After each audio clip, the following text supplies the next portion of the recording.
जय हिंद साथियों।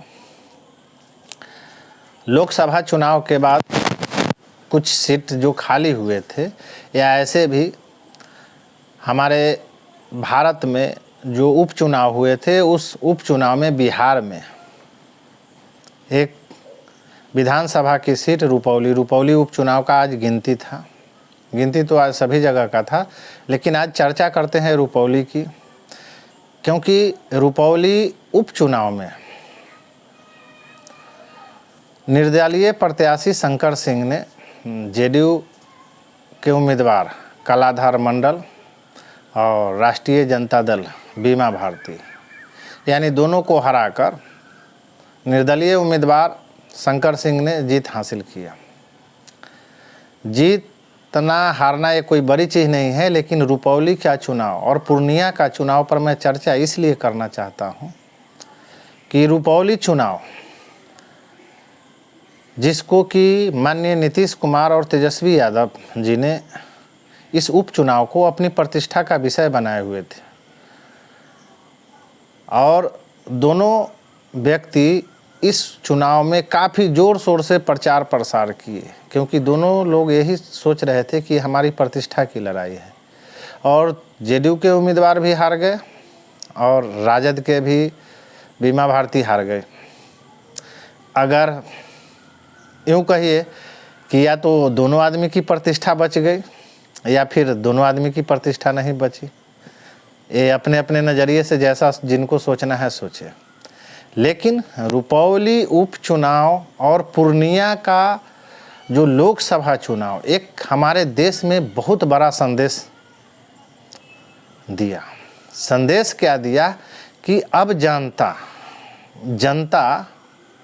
लोकल प्रतिनिधित्व को खोजता है कि कौन ऐसे नेता है जो हमारे सुख दुख में साथ रहता है। कोई ज़रूरी नहीं है कि जो नेता हमारे सुख दुख में साथ नहीं है और किसी पार्टी से टिकट लेकर आए और सारी जनता उनके साथ रहेंगे। और नेताओं के लिए एक बहुत बड़ा संदेश ये है कि आपको किसी पार्टी के पीछे टिकट के लिए भागने की जगह अगर आप जनता की सेवा करते हैं, जनता के सुख दुख में साथ रहते हैं, तो आपको टिकट किसी पार्टी से मिले या न मिले, अगर आप लड़ते हैं तो जनता आपको परिणाम मेहनताना ज़रूर देगी। क्योंकि जनता अब पढ़ी लिखी है, समझदार है और हर कोई जानता है कि हमको कैसे नेतृत्व को चुनना है।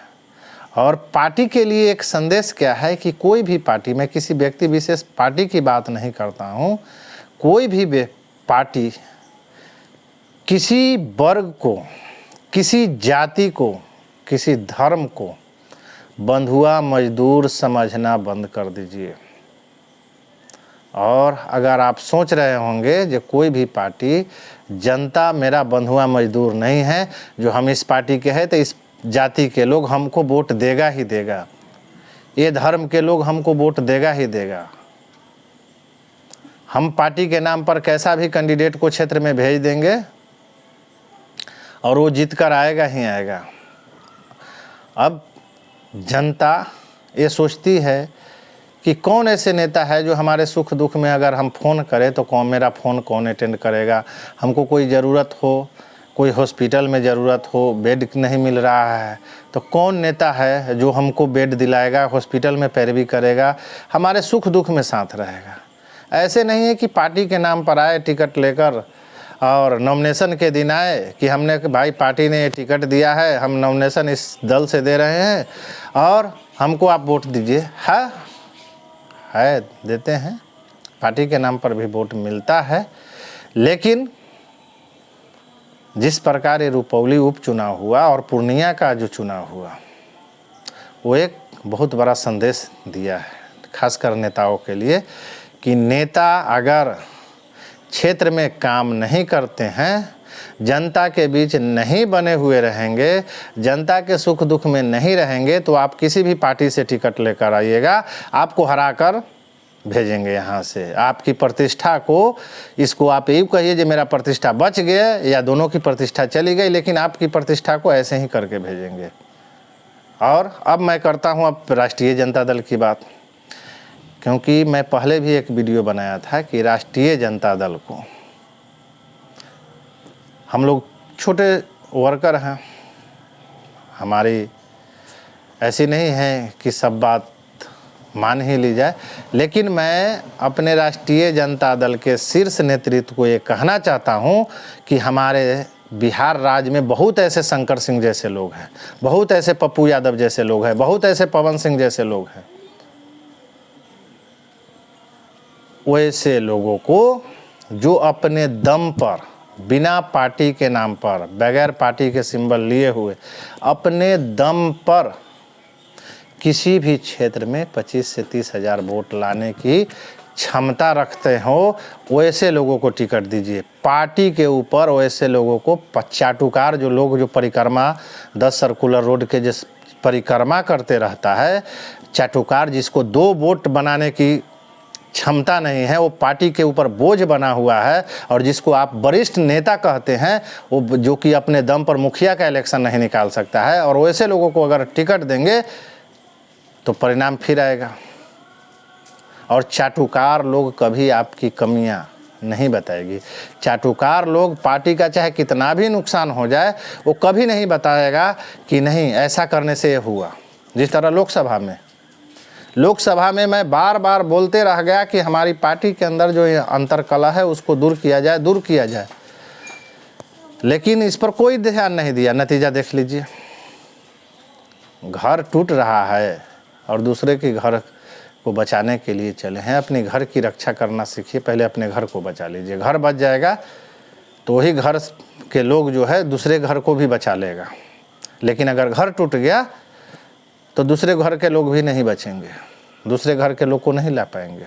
इसलिए पहले घर को बचा लीजिए। और चाटुकार लोग जो परिक्रमा करते रहता है, जिसको आप समझते हैं ये वफादार है, वो वफादार नहीं है, वो पार्टी के लिए गद्दार है, वो पार्टी के लिए चाटुकार है, वो पार्टी के लिए नुकसानदायक है।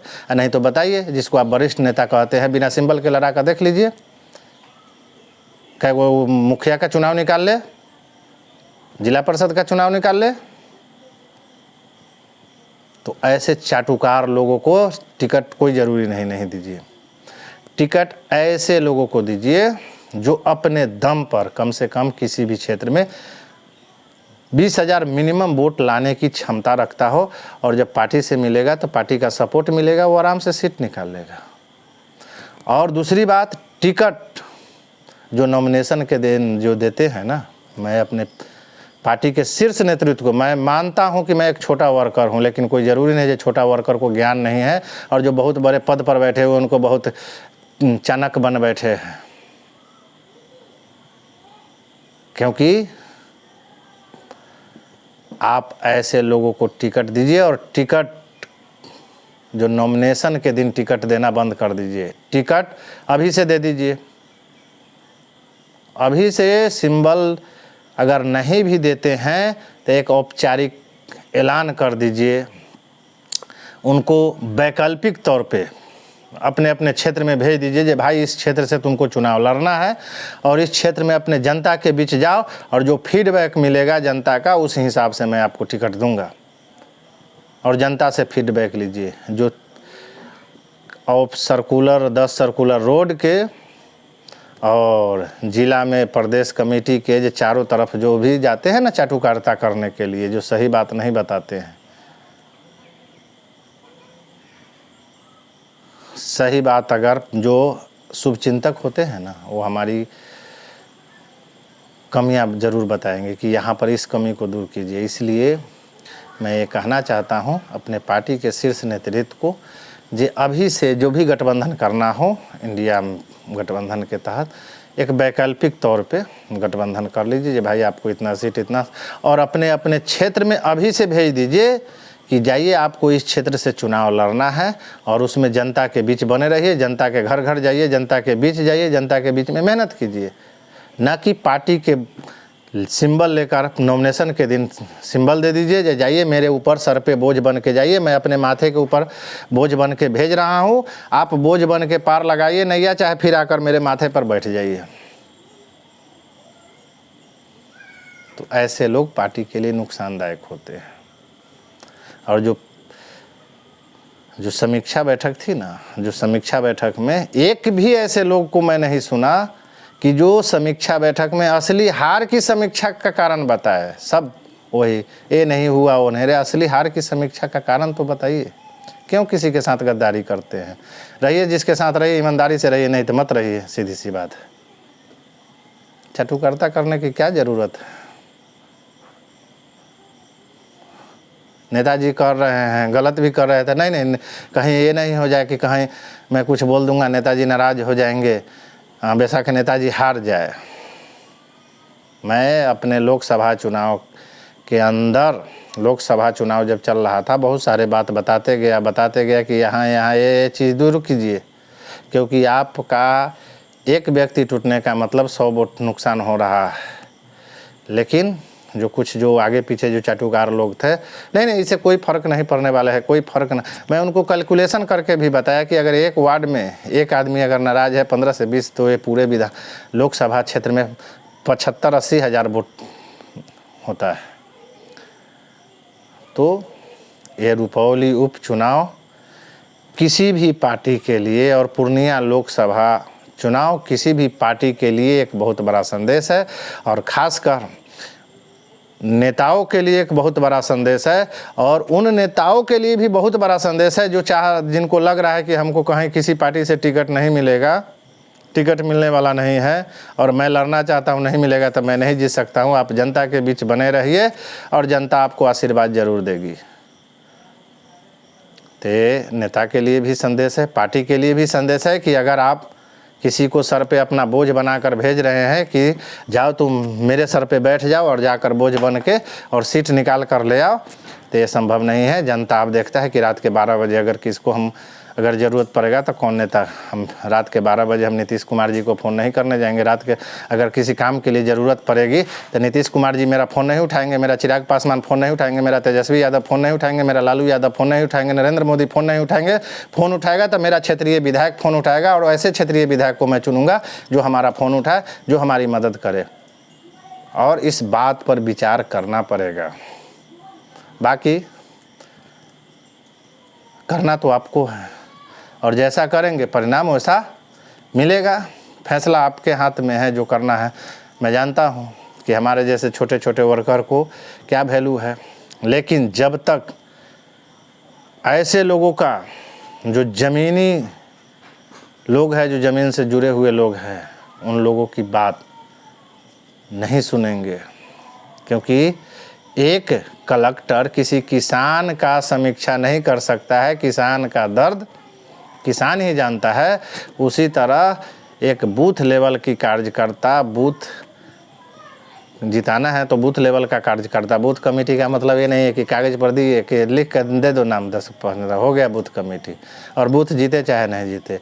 क्या भाई, इससे तो और रिएक्शन है 15 आदमी का, 20 आदमी का। बना दीजिए बूथ कमेटी, बना दीजिए जिला अध्यक्ष, बना दीजिए प्रखंड अध्यक्ष, हैं, जिससे कि रिएक्शन हो और 15-20 हज़ार वोट से हार जाए। ऐसे लोगों को जो पार्टी के अंदर हैं, वो अभी समय है, उसको ठीक कर लीजिए, नहीं तो परिणाम।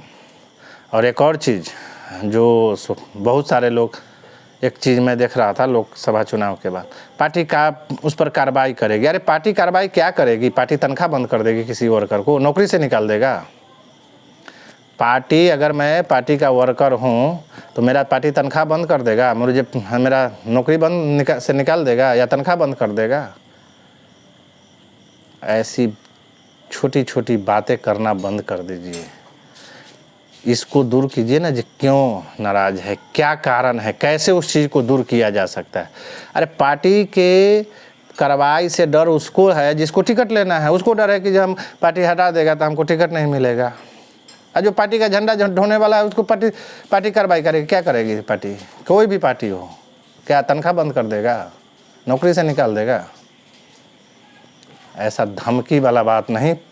वोट प्रेम से लिया जाता है और किसी भी पार्टी का हार जीत जो है कार्यकर्ता करता है। कार्यकर्ता को धमकी नहीं दीजिए, स्टेज से धक्का नहीं मारिए। स्टेज से धक्का मारिएगा, पार्टी सत्ता से धक्का मार देगा, जनता धक्का मार देगा। जय हिंद, जय भारत।